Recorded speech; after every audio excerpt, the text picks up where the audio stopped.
some general ideas.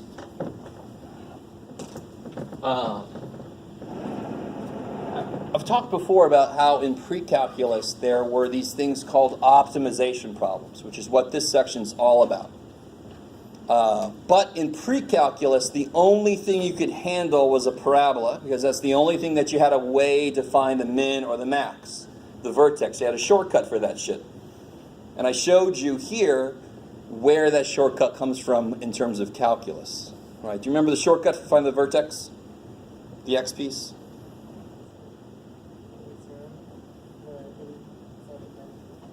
Negative something over something. Negative b over 2a. And now, I don't know if you guys remember this, but if I want to find this guy's critical point, if I take a derivative, set it equal to 0, don't I get negative b over 2a? Now, in pre-calculus, the way that this is shown to you, where this shortcut comes from, stay with me, is if I have a parabola, where will its vertex always have to be in between its x-intercepts, right? Even if those intercepts are complex, the vertex will still be in the middle of them. Okay, I like it. There's a video I might send you the link to that talks about what complex numbers really mean and how when we draw a graph, we actually don't draw all parts of the graph. We only draw a slice of it. But let's not go there right now. Right? How do I find the x-intercepts of any parabola?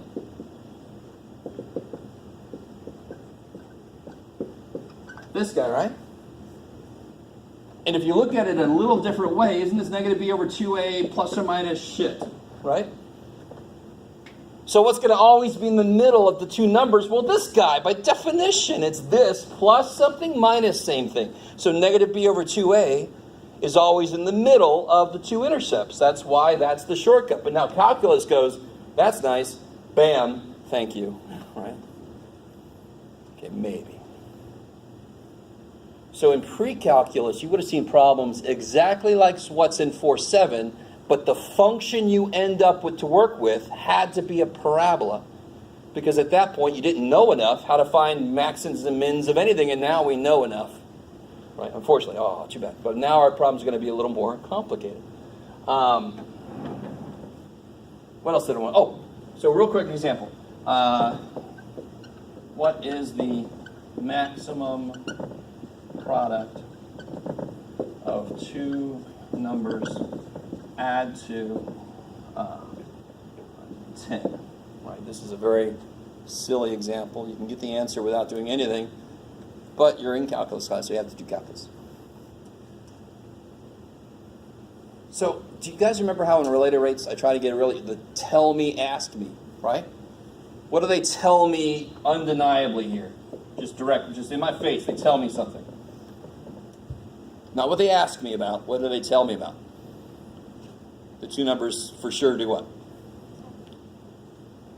Add to 10. So how do I write that as an expression? Yeah, crazy. X plus y, a plus b, whatever your two favorite letters are. And what do they ask me?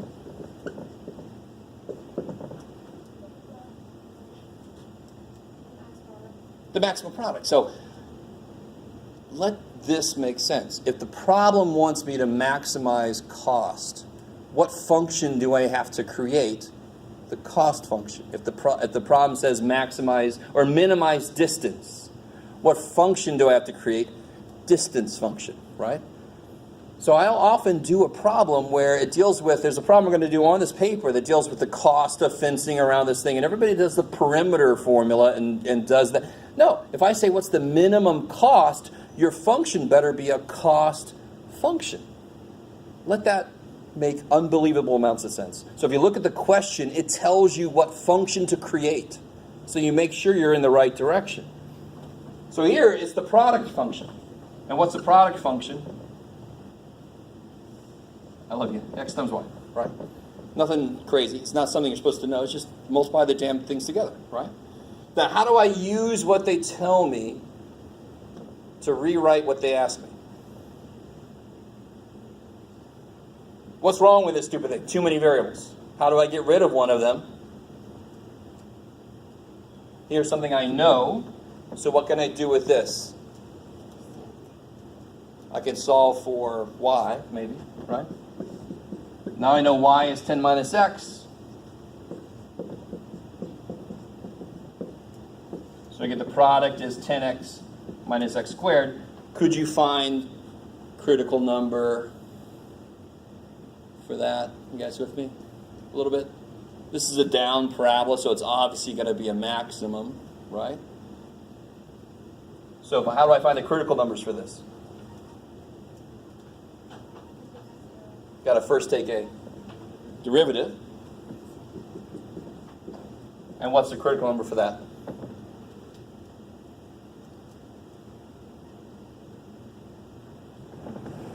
Ten minus 2x. What makes that 0?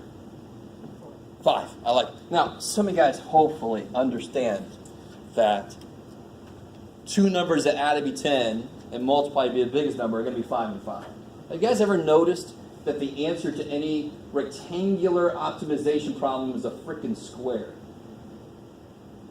Always. Unless I lose a side. Remember those problems where it was next to a river, so you didn't have to put a thing there because it was like I'm going to pen an orc, and orcs don't like water, so I don't have to do that side. Right? Maybe you didn't have that exact problem still. Right? Yes? Maybe? Maybe? So then the answer won't be a square, really, because you lost a side. But if I'm allowed to have all my sides, this is exactly related to it. Product would be like area of a square. Sum would be like adding up the two sides. Would be like related to perimeter. So that's why the answer came out to 5 and 5. That's just like a little square, 5 by 5. Okay, maybe. So here I get x is 5, so then y has to be 5. So the maximum product would be 25. So try a couple other ones. What about 4 and 6? 4 times 6 is less than that, 24. Yay. All right, so go ahead and try that sheet out. All right, I really try to break down the